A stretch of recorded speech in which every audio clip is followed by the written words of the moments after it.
বিসমিল্লাহির রহমানির রহিম। হে সমস্ত জগতবাসী, এই পৃথিবীতে আমরা আল্লাহর ইবাদত করি, কিন্তু আমাদের ইবাদত কতটুকু কবুল হলো? আমরা কি জান্নাতের বাগী হব নাকি জান্নাতের বাহিরে পড়ে থাকবো? কি করে বুঝবো? আমাদের ইবাদত কবুল হলে আমরা যেতে পারবো, কিন্তু হলো কি না কি দেখে বুঝবো?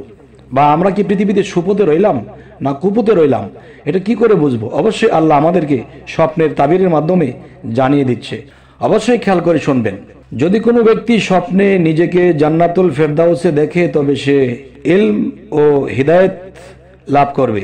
আচ্ছা, যদি কোনো ব্যক্তি স্বপ্নে দেখে যে মুস্কি হাসতে হাসতে জান্নাতে প্রবেশ করছে, তবে সে অত্যাধিক পরিমাণে মহান আল্লাহ তাআলার ফিকির করবে।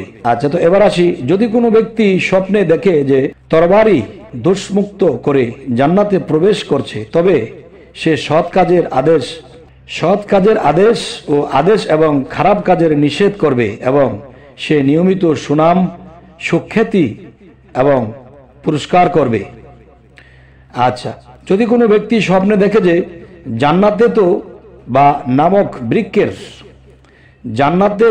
নামক বৃক্ষের নিচে বসেছে, তবে সে ইহ পরকালের মঙ্গল লাভ করবে, যেহেতু মহান আল্লাহ তাআলা বলেন তাদের জন্য সুসংবাদ রয়েছে এবং মনোরম প্রত্যাবর্তন স্থান। সূরা আর রাদ আয়াত 29। আচ্ছা, এবারে আসি, যদি কোনো ব্যক্তি স্বপ্নে নিজেকে জান্নাতের বাগানে দেখে, তবে সে ইখলাস এবং দ্বীনের পূর্ণতা লাভ করবে।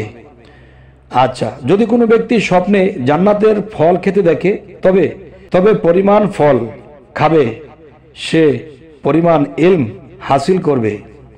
আচ্ছা, এবার আসি, যদি কোনো ব্যক্তি স্বপ্নে জান্নাতের পানি, শরাব বা দুধ পান করতে দেখে, তবে ইলম, হিকমত এবং ধন সম্পদ লাভ করবে। আচ্ছা, তো এবার আসি, যদি কোনো ব্যক্তি স্বপ্নে জান্নাতের বিছানায় হেলান দিয়ে বসতে দেখে, তবে এটা তার স্ত্রীর সৎকর্ম এবং নৈতিক পবিত্রতার ইঙ্গিত করছে।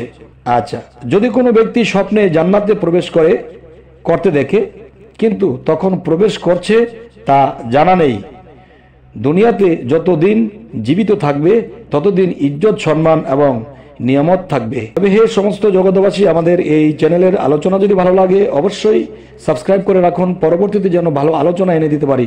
সকলেই ভালো থাকবেন। আল্লাহ হাফিজ।